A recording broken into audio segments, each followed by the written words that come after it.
Hello students, class 9 के social science के history के लेसन नंबर 2 यूरोप में समाजवाद एवं रूसी क्रांति के पार्ट 7 में आपका स्वागत है। बच्चों, पिछले पार्ट में हमने अक्टूबर की क्रांति के बारे में पढ़ा था कि 24 अक्टूबर 1917 को लेनिन के नेतृत्व में बोल्शेविकों ने विद्रोह कर दिया था और दिसंबर 1917 तक मॉस्को पेट्रोग्राद इलाके पर बोल्शेविकों का नियंत्रण हो गया था। आज हम उससे आगे पढ़ते हैं। अक्टूबर के बाद क्या बदला?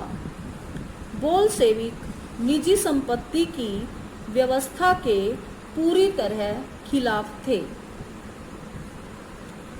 बच्चों, यहाँ से प्रश्न बनता है कि रूस में कौन निजी संपत्ति की व्यवस्था के पूरी तरह खिलाफ थे? तो इसका उत्तर बनेगा बोल्शेविक। ज्यादातर उद्योगों और बैंकों का नवंबर 1917 में ही राष्ट्रीयकरण किया जा चुका था। तो एक प्रश्न यहाँ से आपका बन जाता है कि रूस में ज्यादातर उद्योगों और बैंकों का राष्ट्रीयकरण कब तक किया जा चुका था? तो इसका उत्तर बन जाएगा नवंबर 1917 तक। उनका स्वामित्व और प्रबंधन सरकार के नियंत्रण में आ चुका था। जमीन को सामाजिक संपत्ति घोषित कर दिया गया। किसानों को सामंतों की जमीनों पर कब्जा करने की खुली छूट दे दी गई। तो यहाँ से भी एक प्रश्न आपका बन जाता है, रूस में सामंतों की जमीनों पर कब्जा करने की खुली छूट किसको दे दी गई? तो इसका उत्तर बनेगा किसानों को। शहरों में बोल्शेविकों ने मकान मालिकों के लिए पर्याप्त हिस्सा छोड़कर उनके बड़े मकानों के छोटे छोटे हिस्से कर दिए ताकि बेघर-बार या जरूरतमंद लोगों को भी रहने की जगह दी जा सके। उन्होंने अभिजात्य वर्ग द्वारा पुरानी पदवियों के इस्तेमाल पर रोक लगा दी। तो यहाँ से भी आपका एक प्रश्न बन जाता है, किसने अभिजात्य वर्ग द्वारा पुरानी पदवियों के इस्तेमाल पर रोक लगा दी? किसने लगाई थी? बोल्शेविकों ने। परिवर्तन को स्पष्ट रूप से सामने लाने के लिए सेना और सरकारी अफसरों की वर्दियां बदल दी गई। इसके लिए 1918 में एक परिधान प्रतियोगिता आयोजित की गई जिसमें सोवियत टोपी बुदियोनोवका का चुनाव किया गया। यहाँ से प्रश्न बनता है, सोवियत टोपी बुदियोनोवका का चुनाव कब और कैसे किया गया? तो इसका उत्तर बनेगा 1918 में एक परिधान प्रतियोगिता आयोजित करके। बोल्शेविक पार्टी का नाम बदलकर रूसी कम्युनिस्ट पार्टी बोल्शेविक रख दिया गया। तो यहाँ भी आपका एक प्रश्न बन जाता है, बोल्शेविक पार्टी का नाम बदलकर क्या रखा गया? इसका उत्तर बन जाएगा रूसी कम्युनिस्ट पार्टी।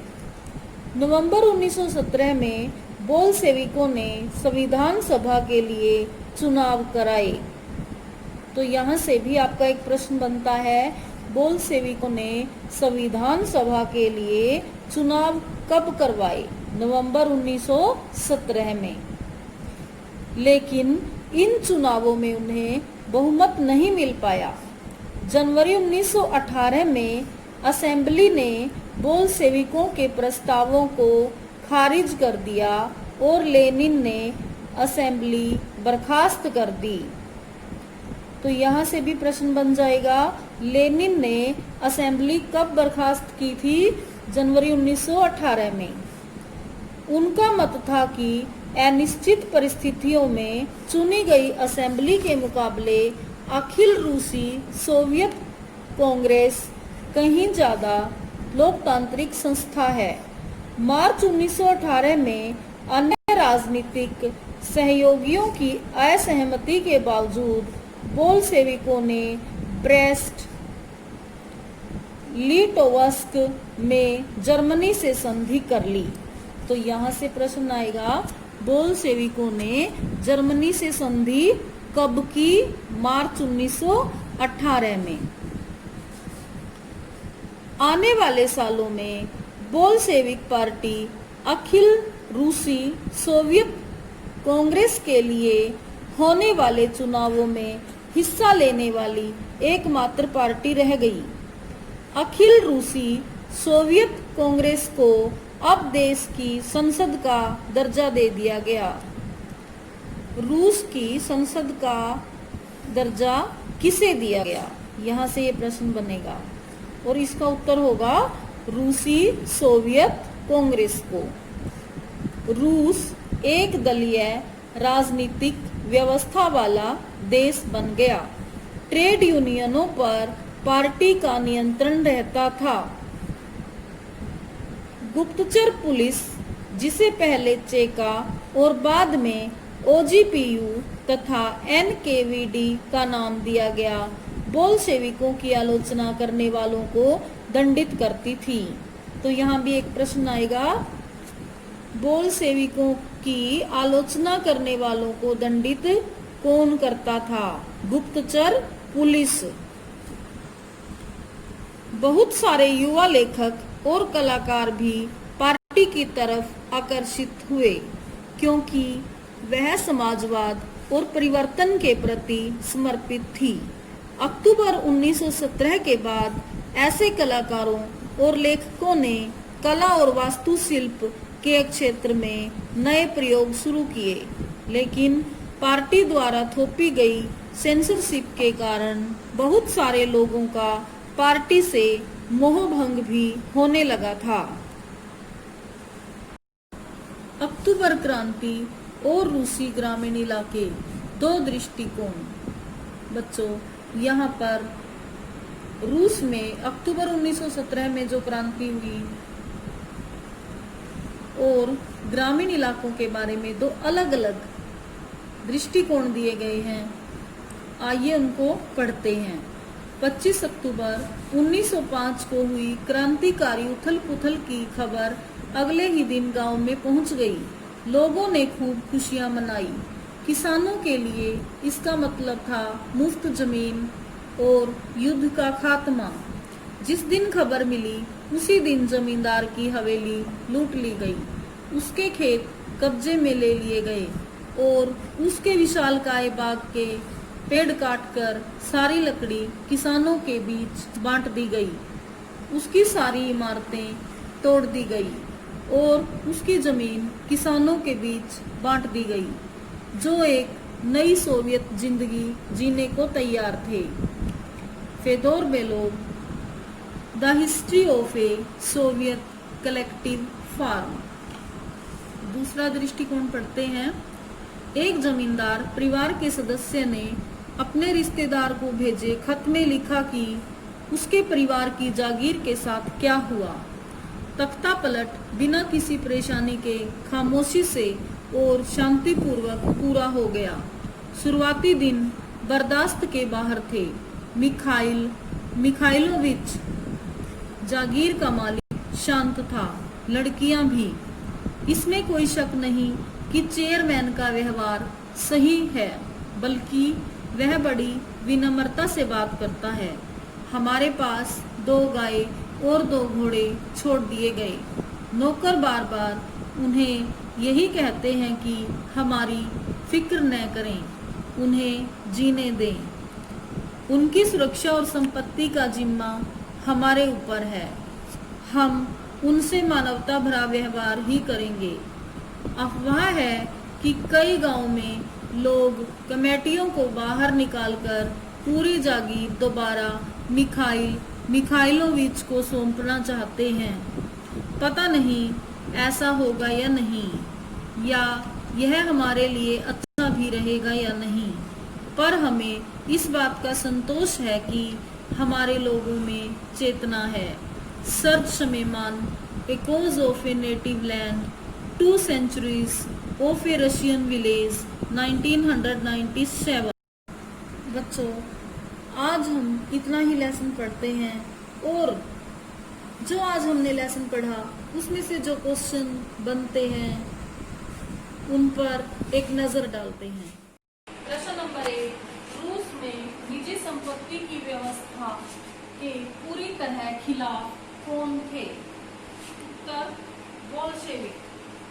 प्रश्न नंबर 2, रूस में ज्यादातर उद्योगों और बैंकों का राष्ट्रीयकरण कब तक किया जा चुका था? उत्तर नवंबर 1917 तक। प्रश्न नंबर 3, अभिजात्य वर्ग द्वारा पुरानी पदवियों के इस्तेमाल पर किसने रोक लगाई? उत्तर बोल्शेविकों ने। प्रश्न नंबर 4, सोवियत टोपी बुदियोनोव्का का चुनाव कब और कैसे किया गया?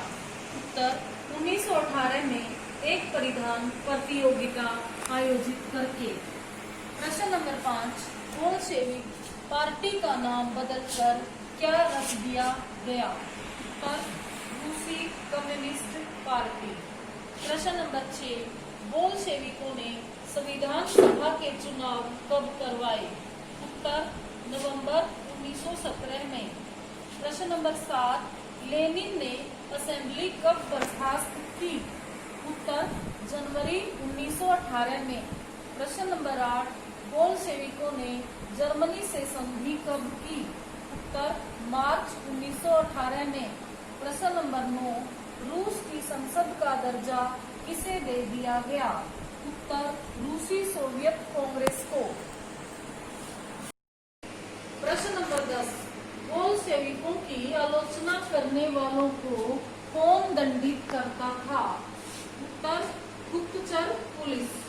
प्रश्न नंबर 11, रूस में OGPU और NKVD क्या थे? उत्तर गुप्तचर पुलिस। प्रश्न नंबर 12, सामंतों की जमीनों पर कब्जा करने की खुली छूट किसको दे दी गई? उत्तर किसानों को। प्रश्न नंबर 13, रूस में ट्रेड यूनियनों पर किसका नियंत्रण रहता था? उत्तर बोल्शेविक पार्टी का।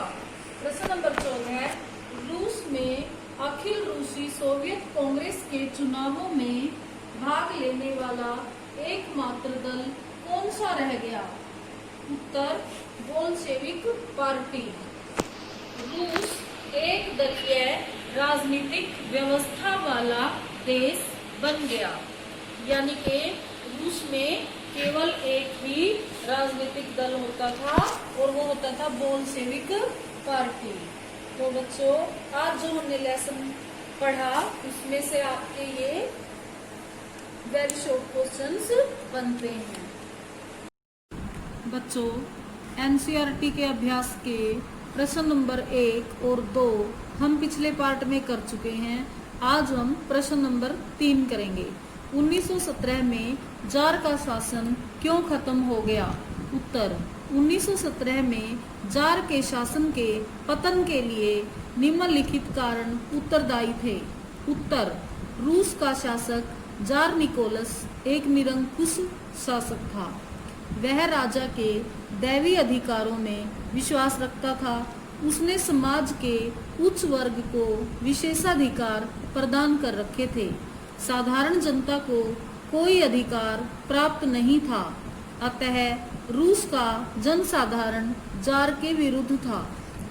पॉइंट नंबर 2, जार निकोलस द्वितीय के राज परिवार में नैतिक पतन चरम पर था। जार निकोलस द्वितीय पूर्ण रूप से अपनी पत्नी के दबाव में था और उसकी पत्नी एक ढोंगी साधु रासपुतीन के दबाव में थी। इससे रूस की जनता बहुत दुखी थी।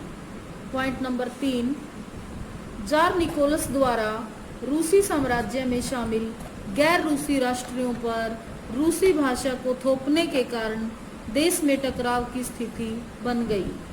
पॉइंट नंबर 4, जार निकोलस ने अपनी साम्राज्यवादी इच्छाओं की पूर्ति के लिए देश को प्रथम विश्व युद्ध में झोंक दिया। इस युद्ध में रूस की जान माल की बहुत अधिक हानि हुई। देश आर्थिक और मानवीय रूप से खोखला हो गया। रूस के लगभग 6 लाख सैनिक इस युद्ध में मारे गए। अतः रूस की जनता और सेना जार के शासन के विरुद्ध हो गई। प्रश्न नंबर 4, 2 सूचियां बनाइए। एक सूची में फरवरी क्रांति की मुख्य घटनाओं और प्रभावों को लिखिए और दूसरी सूची में अक्टूबर क्रांति की प्रमुख घटनाओं और प्रभावों को दर्ज कीजिए। उत्तर, फरवरी 1917 की क्रांति। सन 1917 की सर्दियों में रूस की राजधानी पेट्रोग्राद की हालत बहुत खराब थी। 22 फरवरी 1917 को जार निकोलस ने एक फैक्ट्री में तालाबंदी की घोषणा कर दी। 23 फरवरी को इस फैक्ट्री के मजदूरों के समर्थन में 50 अन्य फैक्ट्रियों के मजदूरों ने हड़ताल कर दी। मजदूर लामबंद होने शुरू हो गए। 25 फरवरी को जार निकोलस ने उस समय की रूस की संसद डुमा को बर्खास्त कर दिया। इसके विरोध में पेट्रोग्राद में हिंसक प्रदर्शन हुए। फलस्वरूप 2 मार्च 1917 को जार निकोलस को गद्दी से हटा दिया गया। इस क्रांति को फरवरी क्रांति के नाम से जाना जाता है। फरवरी क्रांति के प्रभाव।